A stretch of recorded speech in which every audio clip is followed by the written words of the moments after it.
ও হলো স্বরাষ্ট্রমন্ত্রী জামশেদ তালুকদারের ছেলে। ওর নামে পুলিশ কমপ্লেন দেবে কার সাধ্য বলুন তো? আর দিলেও বিটু তো জেলে টিকবেই না, বরং যে ওকে জেলে ভরার সাহস করবে সে শেষ। বাকরুদ্ধ খোরশেদুল। বিহল চোখ দুটো ঘুরে এলো ওপারের ছেলে সভা হতে। নির্জীব দৃষ্টি পড়ে রইল ফর্সা স্বাস্থ্যবান অগোছালো শার্ট পরোয়া বিলাই চোখের তীব্রর ওপর। একজন শুধালেন, বাড়িতে মেয়ে আছে ভাই? বিলম্বে জবাব এলো, জি। সাবধানে থাকতে বলবেন, ওদের খপ্পরে পড়লে কি হয় এটা তো ডেমো দেখলেন। আমরা ভাই পুরাতন, এসব জানি। খোরশেদুল ঘেমে গেছেন, সুতির পাঞ্জাবি লেপটে গিয়েছে পিঠে। গতিতে দুশ্চিন্তায় হাবুডুবু খেলেন। ঘরে দুটো শিয়ানা মেয়ে, স্কুল কলেজে যাতায়াত অহর্নিশ। এরকম পরিস্থিতি হলে কিভাবে কি করবেন বুঝতে বাকি নেই। এই এলাকায় আসা জীবনের মস্ত বড় ভুল। দোকানি শুধালেন, চায়ে কয় চামচ চিনি দেবো ভাই? সম্বিত ফিরল ওনার। ফ্যাসফ্যাসে জবাব দিলেন, না খাবো না, আজ আসি। বাজারের ভারী ব্যাগটা হাতে তুলে টিনের ছাউনি থেকে বেরিয়ে এলেন খুরশিদুল। গন্তব্যে হাঁটা ধরলেন টালমাটাল কদমে। বাকিরা বলাবলি করলো, গল্প শুনেই ঘাবড়ে গেছে।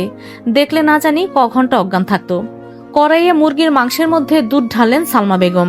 রোস্টের ঘ্রাণ তখন ছুটোছুটি করছে বাড়িময়। সেকেন্ডে জলে মিশিয়ে দুধ ফুটতে শুরু করলো। তুলতুলে চিকেনগুলো ঢেকে যায় আড়ালে। সেই রান্নার দিকে সূক্ষ্মভাবে চেয়ে আছে একজোড়া সুশ্রী মনোযোগী চোখ। মস্তিষ্কের সবটুকু প্রণিধান খাটিয়ে দেখছে সে। সালমা বেগম ঢেকে দিলেন তরকারি, ফিরে চাইলেন এদিক। ভুরু গুটিয়ে শুধালেন, গরমের মধ্যে দাঁড়িয়ে আছিস কেন, ঘরে যা। রিনঝিনের কণ্ঠের নম্র আবদার এলো, বাকিটুকু আমি করব মনি। মৃদু হাসলেন সালমা।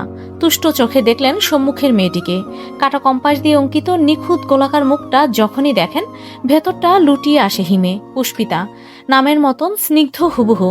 টুকটুকে সজীব, গোলাপের ন্যায় ললিত, শুভ্র একখানা আদল। সকাল থেকে অনেক করেছিস, আর কিচ্ছু লাগবে না, একটু বিশ্রাম নে যা। বিশ্রাম লাগবে না আমার, আমি সালাদ কেটে দেই। সালমা হার মেনে বললেন, আচ্ছা দে। সেকেন্ডে বটি নিয়ে বসে গেল পুষ্পিতা। শশা, লেবু আর গাজর কাটায় ব্যস্ত হলো পেল্লব হস্তযুগল। সালমা দাঁড়িয়ে দাঁড়িয়ে দেখছেন। পুষ্পিতার মনোনিবেশ তখন বটির ধারে। নিপুণ হাতের কাজে খুঁত পাওয়া মুশকিল। ভদ্রমহিলা ঠোঁটে হাসি লেগে রয়। একটা সময় লম্বা ভারী নিঃশ্বাসে বক্ষপট ওঠানামা করে। পুষ্পিতার প্রতি অলিক মায়া ছড়িয়ে আসে কোটরে। এত সুন্দরী গুণী মেয়ে, অথচ অনাথ। মা নেই, বাপ থেকেও নেই। তিনি যথেষ্ট চেষ্টা করেন ওকে আদর করার, আগলে রাখার, কিন্তু মা সমতুল্য হয় কি? আর চিন্তার মধ্যেই কলিং বেল বাজলো। সালমা হাঁক ছুড়লেন, মিথিলা দরজাটা খুলে দে তো, তোর বাবা এলেন বোধ হয়। অবিলম্বে জবাব এলো, পারবো না আমি। চোখ মুখ কুচকে ফেললেন সালমা। বিড়বিড় করলেন, বেয়াদব। পুষ্পিতা কাজ ফেলে উঠে দাঁড়ালো, আমি যাচ্ছি। সিটকিনি খুলতেই খোরশেদুলের শুষ্ক মুখের দেখা মিলল। চেহারায় অন্ধকার। পুষ্পিতাকে দেখেই প্রকট হলো তা। ভুরু যুগলে ভাস পড়ল অচিরে। বাজারের ব্যাগ এগিয়ে দিলেন, থমথমে গলায় বললেন, মাছ আছে, নামিয়ে রাখো। পুষ্পিতা ঘাড় কাত করলো, নম্র গলায় শুধালো, পানি দেবো খালুজান? চেয়েছি তোর কাছে। কঠোর কণ্ঠে মাথা নামালো পুষ্পিতা। ব্যাগ হাতে চুপচাপ চলে গেল। খোরশেদুল তিক্ত চোখ মুখে এসে কাঠের সোফায় বসলেন। চিন্তিত ভঙ্গিতে মাথা এলিয়ে দিলেন পেছনে। পেশায় একজন সরকারি কর্মচারী তিনি। সদ্য ট্রান্সফার হয়েছেন। পরশুই উঠলেন এই বাড়িতে। এর মধ্যে আবার এলাকা ছাড়বেন কি করে? বাসাই বা এত রাতারাতি পাবেন কোথায়? পানি হাতে এলেন সালমা বেগম। স্বামীর ফ্যাকাশে মুখমণ্ডল দেখে ভাঁজ পড়ল কপালে। উদ্বিগ্ন কণ্ঠে শুধালেন, কি হয়েছে? খোরশেদুল চোখ মেললেন, সোজা হয়ে বসলেন। গ্লাস ফাঁকা করে বললেন, ছেলে মেয়ে কোথায়? ঘরেই তো, ডাকো। রাহাত, মিথিলা, বাবা ডাকছেন। এক ডাকেই চপল পায়ে হাজির হলো রাহাত। ঝাঁকড়া চুল অবিন্যস্তভাবে হেলে দুলে উঠল। কিশোর রাহাত 7ম শ্রেণীতে পা রেখেছে কেবল।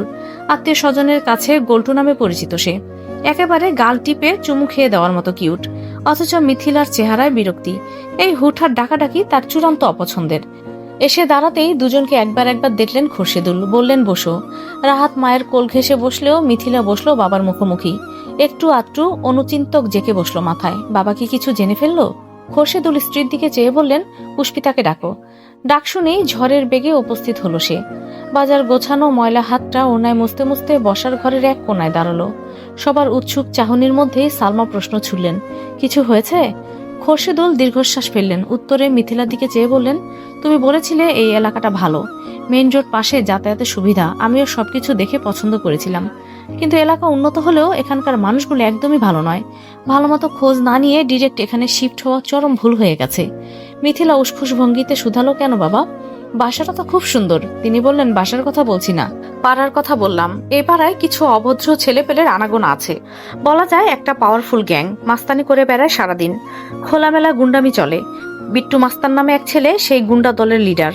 মন্ত্রীর ছেলে বলে সবাই ভয় পায়, মারপিট, চাঁদাবাজি, আর আজ তো আমার চোখের সামনেই এক মেয়েকে থামলেন তিনি। চেহারায় অস্বস্তির প্রবল ছাপ। ছোট ছোট ছেলে মেয়ের সামনে ওসব বলার রুচি হলো না। সালমা আতকে বললেন, কি সাংঘাতিক! এরকম হলে তো এই এলাকায় থাকবো কি